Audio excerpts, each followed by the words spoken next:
श्री भरत जी, शत्रुघ्न भैया, लक्ष्मण भैया तीनों भी जन्म लेते हैं। देखिए, राम जी ने अवतार ग्रहण किया और तीनों ने जन्म लिया, क्योंकि भगवान अवतार लेते, भगवान का जन्म नहीं होता। क्यों? क्योंकि आप ही बताइए, परम ब्रह्म परमात्मा का कितना तेज है। किसी में सामर्थ्य है कि वो परम ब्रह्म परमात्मा की तेज को अपने गर्भ में ठहरा करके रख सके? हो ही नहीं सकता।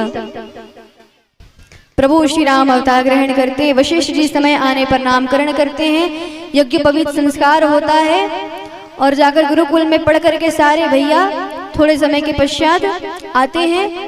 और जैसे ही आए तो उनके आचार बहुत सुधरे हुए थे। सुधरे हुए कहें तो नियमित ब्रह्मचर्य का पालन करते थे। आज के समय ना सोने का समय है ना उठने का समय है, लेकिन धर्म कहते हैं कि समय पे सो, समय में जगो। आज के समय में जब भी समय मिले तब मुंह फाड़ के सो जा रहे हैं। तो कभी भी सोएंगे तो बीमारी क्या हो जाती कई लोग को कि नींद ही नहीं आती। दिन में सोगे तो खा कर रात को नींद आएगी। तो समय से सारे कार्य करने चाहिए। रात को जल्दी सो, सुबह जल्दी उठो। बाबा गोस्वामी जी कहते, जैसे ही गुरुकुल से चारों भैया आए सभी सदाचार से रहने लगे। जैसे ही प्रातः काल उठे तो सबसे पहले गुरु पिता और माता को तीनों को प्रणाम करते, तत्पश्चात पूजन पाठ संध्या करके अपने दिन के कार्य दिनचर्या में लग जाते हैं। तभी बताते कि एक बार की बात है, विश्वामित्र जी महाराज दशरथ जी के राज्य में आए अचानक। और जब भी विश्वामित्र जी आए तो उनके आने की खबर पूरे अवधपुर में वायु की भांति फैल गई। दशरथ जी महाराज के राज्य में जैसे विश्वामित्र जी पधारते, वैसे दशरथ जी अपना आसन खाली करके दिव्य आसन बिछा करके अपने आसन में श्री विश्वामित्र जी महाराज को पधरवा देते, बिठा देते हैं और चरण पखार करके उनकी पूजा करते हैं। तत्पश्चात भोजन पवाकर थोड़ा विश्राम किया और फिर पूछा कि प्रभु आप यहाँ पर क्यों आए हैं? तो विश्वामित्र जी क्या कहते हैं कि मैं यज्ञ कर रहा हूँ और वहां पर कुछ निशाचर जो हैं बहुत उपद्रव मचा रहे हैं, यज्ञ पूर्ण होने ही नहीं दे रहे। और ये तुम राजाओं का धर्म है कि तुम हमारी रक्षा करो। राजाओं का धर्म है कि मुनियों की रक्षा करें, और यज्ञ यदि हो रहा है तो उसकी भी रक्षा करें, ये राजाओं का धर्म है। परंतु लज्जा आनी चाहिए कि हमें यहाँ पर आकर के तुमसे सुरक्षा मांगनी पड़ रही है। और सुरक्षा नहीं मांग रहे, क्या मांगते हैं? अपने दोनों बेटे राम और लक्ष्मण को मुझे दे दो। दशरथ जी व्याकुल हो गए। क्यों व्याकुल हो गए? क्योंकि एक तो चौथे पन में उन्हें पुत्र प्राप्ति हुई और उन्हें घोर निशाचर का वध करने के लिए राम लक्ष्मण को मांग रहे हैं, मैं कैसे दे दूं?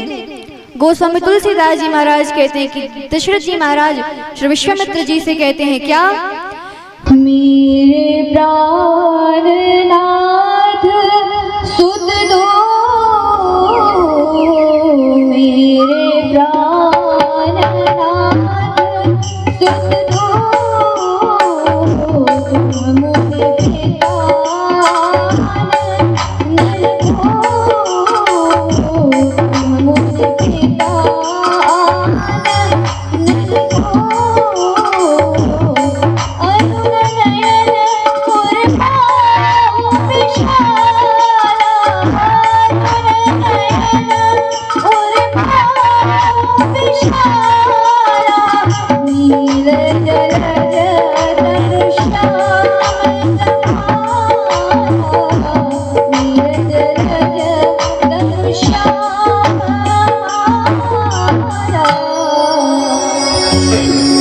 बाबा गोस्वामी तुलसीदास जी महाराज कहते हैं कि जैसे ही विश्वामित्र जी महाराज दशरथ जी से राम और लक्ष्मण को मांगते हैं, कहते प्रभु आप जो मांगो सो दूंगा, आप राज्य मांगो राज्य दे दूंगा, जितना धन चाहते कहिए, मैं स्वयं जाकर के राक्षसों का वध करूंगा। विश्वामित्र जी कहे नहीं, तुम नहीं, अपने दोनों बेटे को दो। कहे कि प्रभु ये मात्र मेरे पुत्र नहीं है, ये पुत्र मेरे प्राण हैं।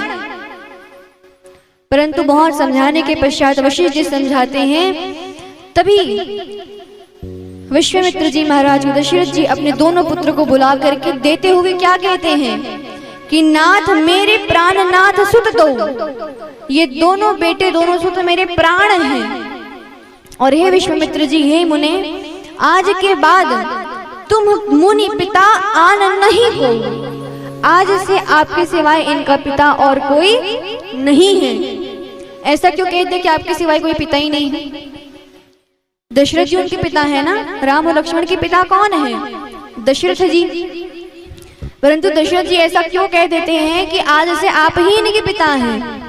आप कहिए, यदि कोई आपसे आपका पुत्र मांगने को आए, पुत्री मांगने को आए, पुत्री छोड़िए, पुत्री का तो दान कर देते, कन्या दान कर देते हैं आप, पुत्र को मांगने आ जाए तो क्या आप दे देंगे उन्हें? और ये कह के कि आज के बाद मैं इसका पिता नहीं, आज के बाद आप इनके पिता हैं, दे देंगे? अच्छा, एक ये जो यजमान जी थे कोले गांव में, कह रहे थे हम दे देंगे। और जब ही पिताजी मांगते कहते तुम्हारे बेटे को, तभी कहते नहीं नहीं नहीं नहीं नहीं नहीं दूंगा। अपने बेटे को कोई नहीं दे सकता, कहिए दे देंगे आप? नहीं दे पाएंगे। लेकिन दशरथ जी कहते हैं सौंपते हुए कि प्रभु तुम मुनि पिता आन नहीं को, आपके सिवाय इनका पिता और कोई नहीं है। क्यों नहीं है? क्योंकि कुंडली में दशरथ जी महाराज को पता चला था, मुनि ने बताया कि यदि विश्वामित्र जी के हाथों आप राम और लक्ष्मण को नहीं देंगे तो आपके घर में बहू नहीं आएगी। और जब पता चल जाए कि यदि विश्वामित्र जी के साथ भेजूं तो मेरे बेटों की बहू आ जाएगी, पत्नी आ जाएगी, तो क्यों ना भेज देंगे। पता चला तो भेज दिए। और इसलिए पिता कहा, यदि कहते कि मात्र गुरु रूप में भेज रहे हैं राम और लक्ष्मण को विश्वामित्र जी के साथ, तो विश्वामित्र जी यदि धनुष यज्ञ में लेकर के जाते तो धनुष तोड़ने से पहले कहते जाओ अपने बाबूजी से पूछ के आओ तोड़ना है कि नहीं तोड़ना है। पहले विश्वामित्र जी यही कहते, जब पहले अपने बाबा जी से पूछ के आओ।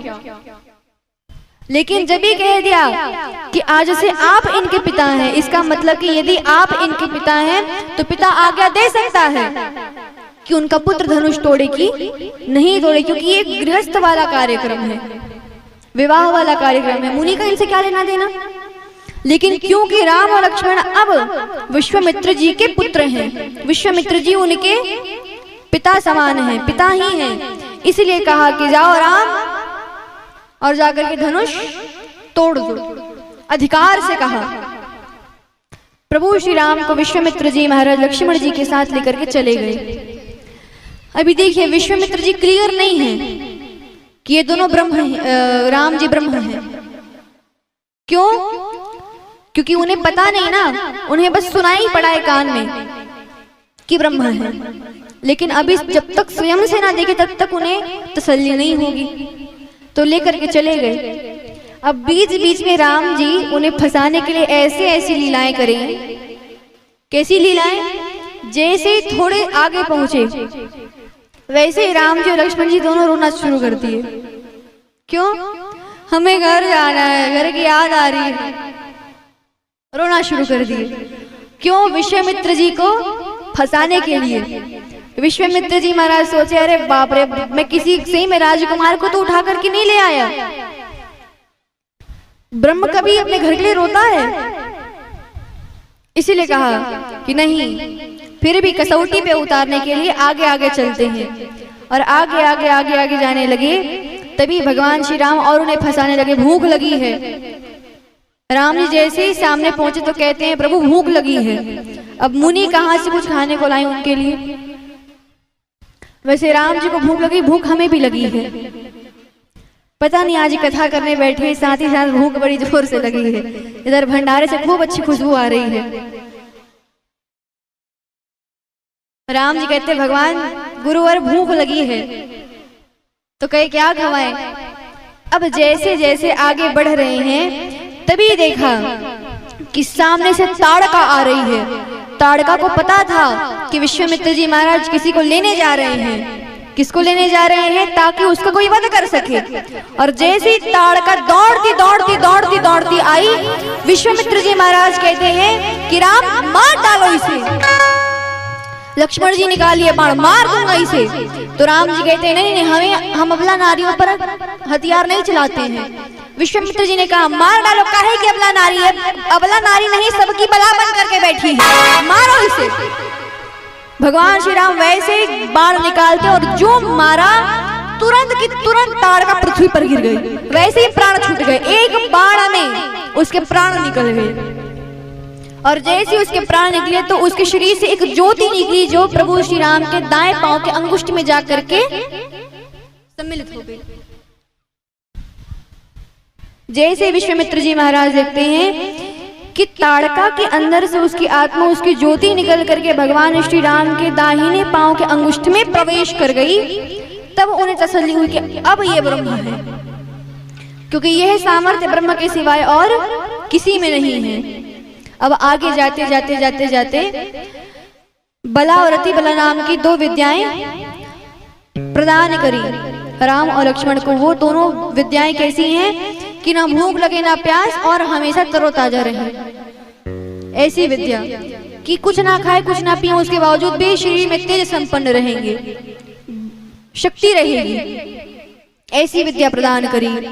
और अब रात को फल फूल खा करके विश्राम करते। अगला दिन हुआ और अगले दिन विश्वामित्र जी महाराज जाते हैं। राम जी कहते प्रभु आप निश्चिंत होकर के यज्ञ करिए, और जाकर के बाहर लग गए। जैसे ही यज्ञ का धुआं ऊपर गया आकाश में, वैसे ही मारीच और सुबाहु दौड़े।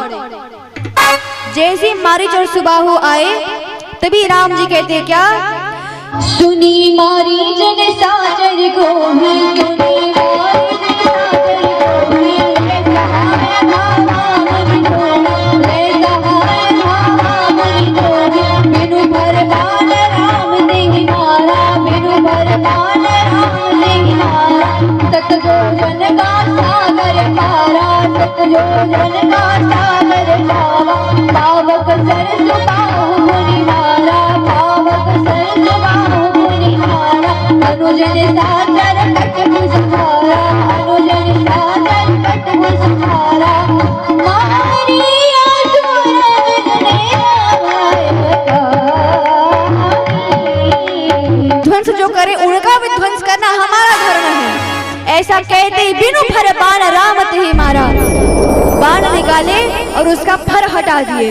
अब बिनु फर बाण राम ते मारा, बिनु फर बाण राम ते मारा, बिनु फर बाण राम ते मारा, सतलोचन का सागर पारा, सतलोचन का सागर पारा, सतलोचन का सागर पारा, सतलोचन का सागर पारा।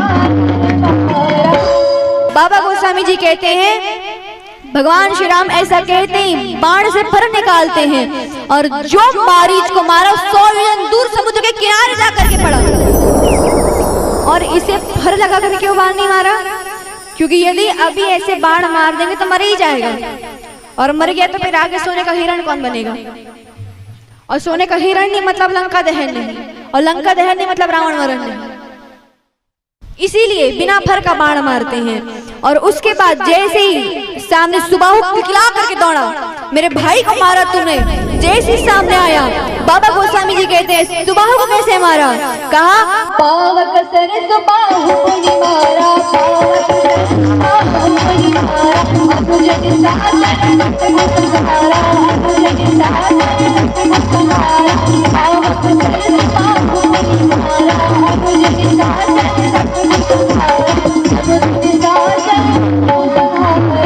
बाबा गोस्वामी जी कहते हैं जैसे सुबाहु खिलखिला करके दौड़ा, राम जी उसे अग्नि बाण मारते हैं, और जैसे अग्नि बाण मारे आकाश में ही भस्म नीचे गिर गया।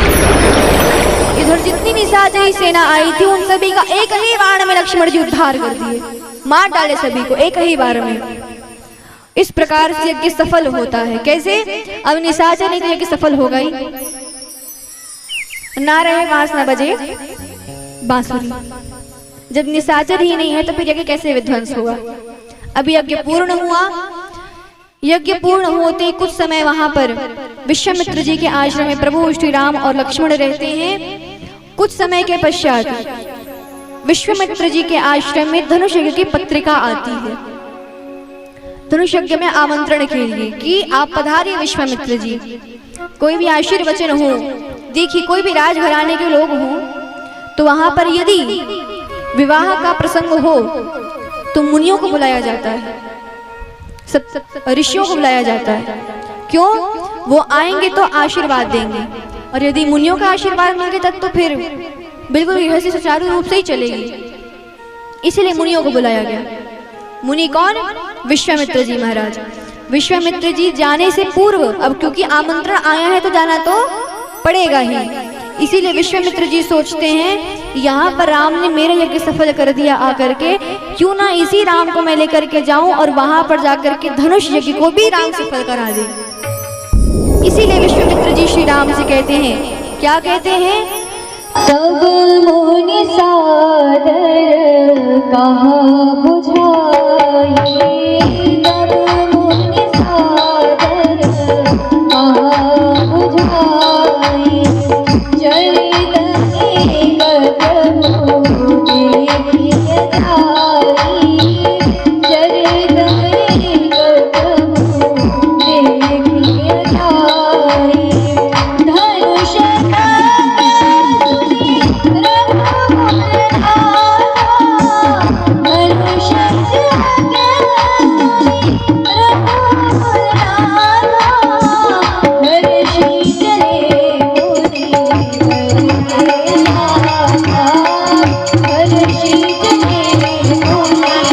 Thank you.